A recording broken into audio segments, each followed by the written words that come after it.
Hey ATMA TV, it's Ben coming to you live from the conference. We just had MAJ Richard Ward present, and we're just going to go and give him a bit of an interview and see how it went. How'd you find the atmosphere in there? Yeah, it was really receptive, really good. I'm super proud to be here at ATMA, able to share and learn, but everyone was super receptive of the discussion that we had. Awesome, and did you enjoy giving the presentation in there? Yeah, I mean, I'm super passionate about combat recovery and basically the support to the soldier, but also in sharing the lessons that we've got, so that civilian agencies and other evac agencies can learn just as much as we're learning from them. Awesome, and we've got some people that couldn't make it today, so do you reckon you could just give us a bit of a bluff of what you spoke about in there? Yeah, so I was talking about the ADF's combat search and rescue capability, but from a point of our combat recovery spectrum. Now, combat recovery being everything from medevac all the way up to combat search and rescue, just dispelling a few myths as far as we are a capable force, not a dedicated force. Lessons that we've learned along the way, how important it is to us that we learn from civilian agencies which are ahead in a number of spaces, the relationship between active shooter incidents and combat search and rescue, and how we can template very similar of driving into that warm zone, and basically how it's all about that one life. If we can make a difference to one person's life, then it's all worth it. Awesome, and I think that's really important, the fact that we're having a discussion here at ATMC 2019, like how we were just saying, there's multiple pillars to look after a casualty, and that access, that evacuation piece, that collaborative care, that's what really saves the lives, isn't it? Yeah, I mean, totally, and the trust, that team working together. I finished off my presentation by basically highlighting that stick to roles. We are all trained in a role for a reason. Share your expertise, ensure that other people are able to support you in your role, form your teams appropriate to where you're going to go, be it a threat environment where you need people with guns, people with body armor, but make sure that that's not separate from the medical care that you're going to need instantaneously, and that the medic is able to not just bumble their way into that threat zone, but is trained, potentially equipped, and able to support you in your role. Awesome, and I think it's really cool to kind of look at the fact that we can all do our specific roles. We come to a setting like this, we collaborate, and then have a chat, and then suddenly people start building a capability, not thinking that someone else would necessarily hear their conversation. Yeah, 100%. This has been the journey that we've been on in the ADF for the last 2 years with combat recovery and the advancement to combat search and rescue. It's actually happened faster than I thought it was going to happen. We used to be basically a transport asset for medics. Now we are a embedded team. They're part of the family.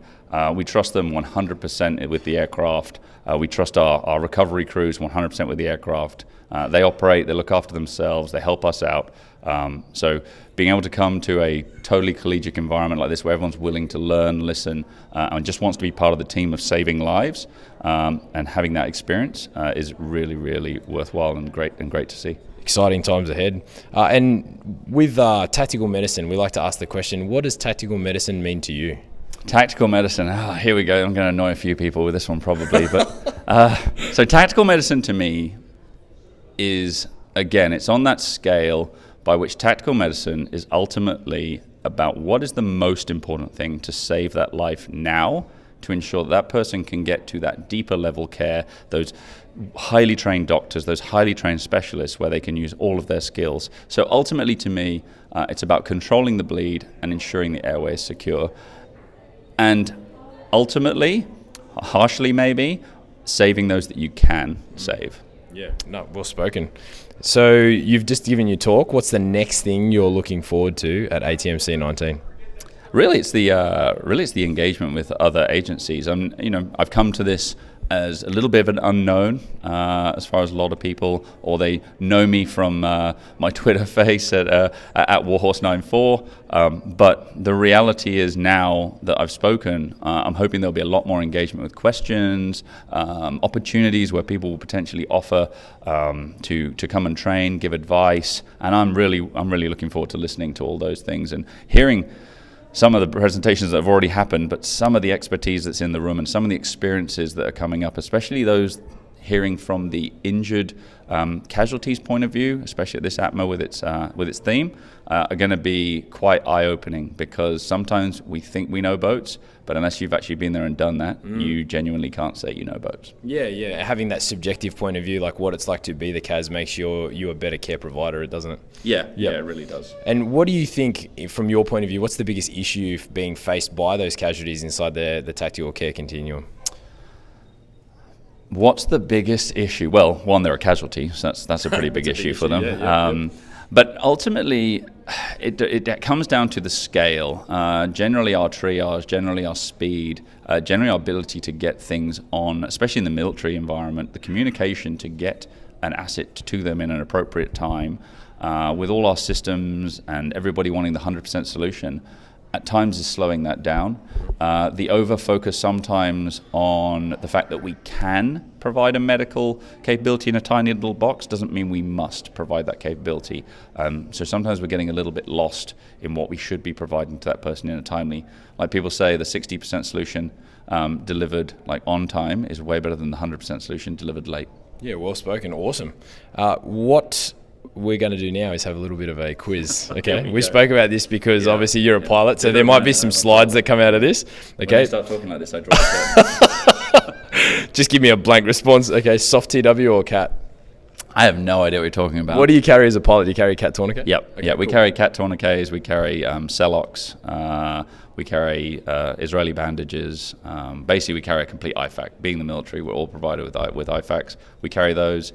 My crew, because one thing I have to be a little bit humble, and the rest of the pilots in the world will kill me for saying this, but I'm not the capability. I'm just in the front. My capability is the cabin. So the people that actually get closest to that, my crewmen or my gunners, both of them, or one of them at least, will be carrying a combat first aiders pack, which is a backpack. It's got a lot more. They're able to give fluids. They're able to give a higher level care and support the medics with those kits. Awesome. So I have no idea what's in those kits because, as I said, I'm sticks and stupid up the front. You're flying that bad boy and they're treating in the back. But they know what they're doing. That's cool. Hey, again, team collaborative approach. That's it. So we'll slide through all of the gear. Beer or wine? Say what? Beer or wine? Oh, what do you beer. prefer? Beer? Okay, cool. Well, it depends upon the meal. It depends upon the meal and the stage of the night. I'm actually more of a bourbon person. So if anyone's looking to get me a drink, I'm generally a neat bourbon kind of guy. He likes bourbon. All right, taxi or Uber?